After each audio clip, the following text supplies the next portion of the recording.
और उसको नहीं पता कि गोरक्षपीठ का क्या महत्व है। ममता बनर्जी को दंडवत प्रणाम करके योगी आदित्यनाथ जी से माफी मांगनी चाहिए। सनातन परंपरा का वो अपमान कर रही है, शर्म आनी चाहिए उन्हें। देश से बाहर चले जाएं। ईना चोलबे दीदी अब हुम्बा हुम्बा रंबा रंबा डुम्बा डुम्बा बम्बा बम्बा ईना चोलबे। और इमरान प्रतापगढ़ी तो इतना असांप्रदायिक आदमी है, उसकी देखो क्या कविता लिखी है कि अगर भेड़ियों का झुंड तुमको, मतलब कट्टरपंथी मुसलमानों को भड़काते हुए क्या करे, अगर भेड़ियों का झुंड तुमको घेर ही ले तो अगर मरना पड़े तो 4-6 को मार कर मरना।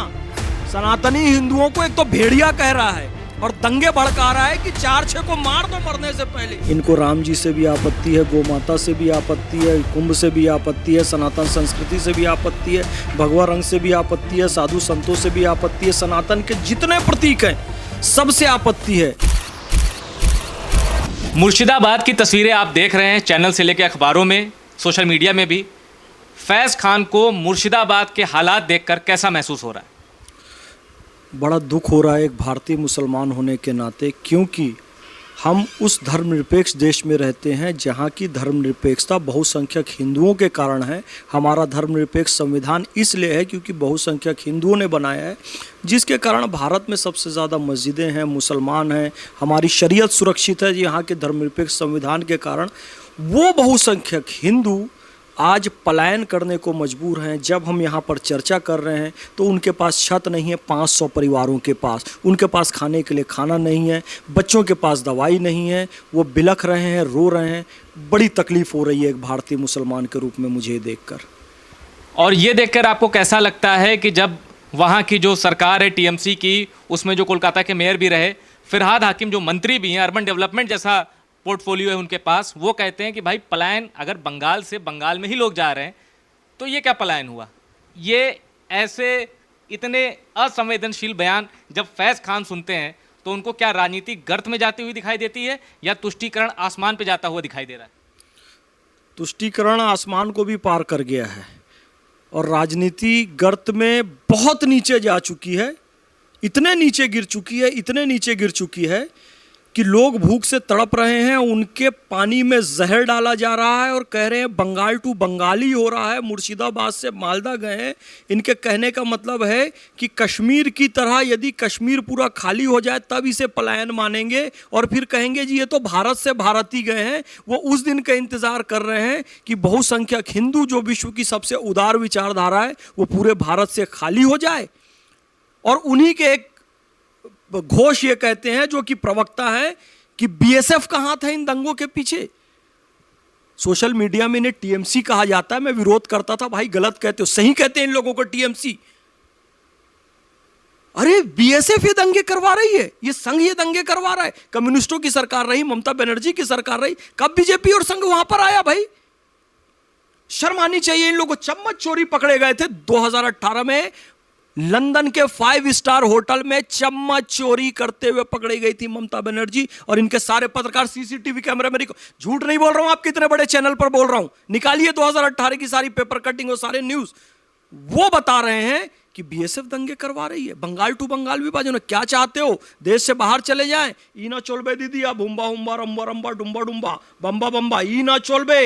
ये देश 2047 तक विकसित भारत बनेगा और ऐसे सांप्रदायिक तत्व समाप्त होंगे, ये हमारा संकल्प। और मैं भारतीय मुसलमान होने के नाते कह रहा हूं, मुसलमानों को आपने ऐसा तुष्टि, कोई वो सऊदी अरब से जोड़ देता है, कोई तुर्की के खलीफा से जोड़ देता है, कोई ईरान से जोड़ देता है, कोई इराक से जोड़ देता है। अरे भाई मेरा नाम है मोहम्मद फैज़ खान, मेरे वालिद का नाम है मोहम्मद इस्माइल खान, मेरी माँ का नाम है कौसर सुरैया बेगम, मेरे दादा का नाम है मोहम्मद इब्राहिम खान, मेरे नाना का नाम है मौलाना इनायत फैज़ी, जिस फैज़ी के नाम से मेरा नाम फैज़ है। सब इस हिंदुस्तान की धरती पर उन्होंने जन्म लिया है और इसी हिंदुस्तान की धरती पर दफन है। हमारा किसी विदेशी विचारधारा से कोई लेना देना नहीं है। लेना देना केवल इतना है कि हम मुसलमान हैं और हमारा सिर सजदे के लिए काबा की तरफ झुकेगा, लेकिन भारतीय मुसलमान हैं, सिर कटाने की बात आएगी तो सरजमीन हिंदुस्तान के लिए कटेगा।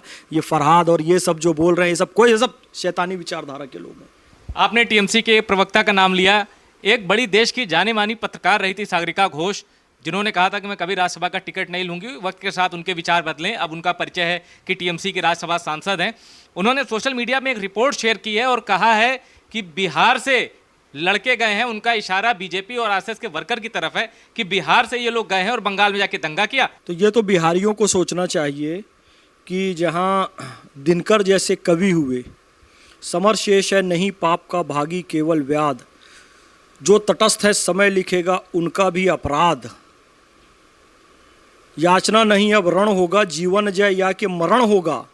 जिस बिहार ने नालंदा विश्वविद्यालय दिया, जिसने भारत का सबसे बड़ा साम्राज्य मगध साम्राज्य दिया, जिसने राजेंद्र बाबू दिए, उस बिहार पर यह आरोप लगाना कि बिहारी दंगा करने बंगाल में आ रहे हैं, तो बिहार के सभी नागरिकों को उस सागरिका घोष को जवाब देना चाहिए और ये मांग करनी चाहिए कि ये बिहार का अपमान है, संपूर्ण बिहारियों का अपमान है और सागरिका घोष की राज्यसभा सदस्यता तुरंत निलंबित कर दी जाए, समाप्त कर दी जाए। ये सागरिका घोष के गुंडे हैं जो वहां पर दंगा कर रहे हैं। ये ममता बनर्जी की तुष्टीकरण की राजनीति के राक्षस हैं जो वहां पर फसाद फैला रहे हैं। हरियाणा की धरती से नरेंद्र मोदी ने वक्फ बिल पर पहली बार बड़ी बातें कही थी और इस दौरान उन्होंने कहा कि अगर वक्फ से जुड़े कानून का सही से पालन हुआ होता और वक्फ को लेकर पिछली सरकारों ने पारदर्शिता से काम किया होता तो आज मुस्लिम युवाओं को, मुस्लिम यूथ को पंचर नहीं बनाना पड़ता। इसके बाद विपक्षी दल भड़क गए। उन्होंने कहा कि आप मुसलमानों को, देश के एक बड़े वर्ग को पंचर बनाने से जोड़ रहे हैं। खासकर इमरान प्रतापगढ़ी जो कि कांग्रेस के सांसद, उन्होंने कहा कि प्रधानमंत्री मोदी को शर्म आनी चाहिए इस तरह की भाषा बोलते हुए और मुसलमानों को पंचर बनाने से जोड़ते हुए।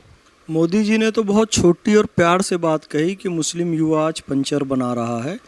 इनके द्वारा इमरान प्रतापगढ़ी की पार्टी जो है ना, कांग्रेस पार्टी, ए.ओ. ह्यूम की पार्टी ने 50 साल शासन की और सच्चर कमेटी की रिपोर्ट लाकर कहा दलितों से भी बदतर स्थिति है मुसलमानों की।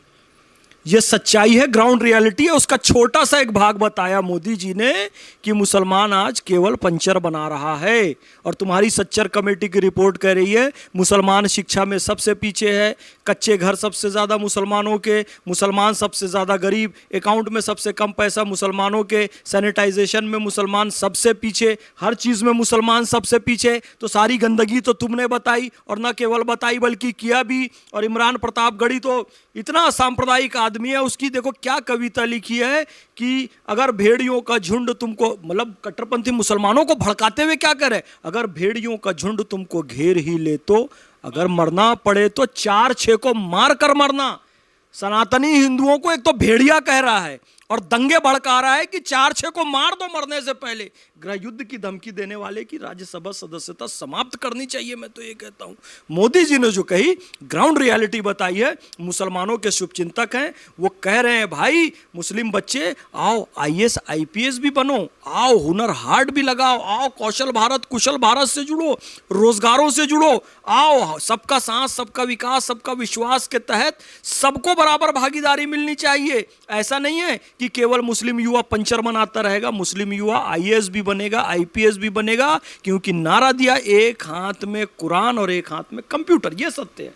पश्चिम बंगाल में अगले साल चुनाव है और आपको पता है कि बीजेपी के स्टार प्रचारकों की लिस्ट में योगी आदित्यनाथ भी हैं। बंगाल में जाते हैं, बीजेपी के पक्ष में माहौल बनाते हैं। ममता बनर्जी ने योगी आदित्यनाथ को कहा है कि वो योगी नहीं है, सबसे बड़े भोगी हैं। और अभी चुनाव से पहले ही ये बयान आ गया है, तो चुनाव में क्या होगा आप सोचिए। आप इस बयान को कैसे देखते हैं? इनको राम जी से भी आपत्ति है, गौ माता से भी आपत्ति है, कुंभ से भी आपत्ति है, सनातन संस्कृति से भी आपत्ति है, भगवा रंग से भी आपत्ति है, साधु संतों से भी आपत्ति है, सनातन के जितने प्रतीक हैं सबसे आपत्ति है। गोरक्ष पीठ, गोरक्षा की पीठ है, सनातन में बहुत ऊंचा स्थान है। और मैं भी इस भारत देश का निवासी हूँ, मैं इस पीठ का महत्व समझता हूँ। एक मुसलमान होकर ममता बनर्जी खुद को ब्राह्मण कहती है और उसको नहीं पता कि गोरक्षपीठ का क्या महत्व है। ममता बनर्जी को दंडवत प्रणाम करके योगी आदित्यनाथ जी से माफी मांगनी चाहिए। सनातन परंपरा का वो अपमान कर रही है, शर्म आनी चाहिए उन्हें। फैज खान, बहुत बहुत धन्यवाद।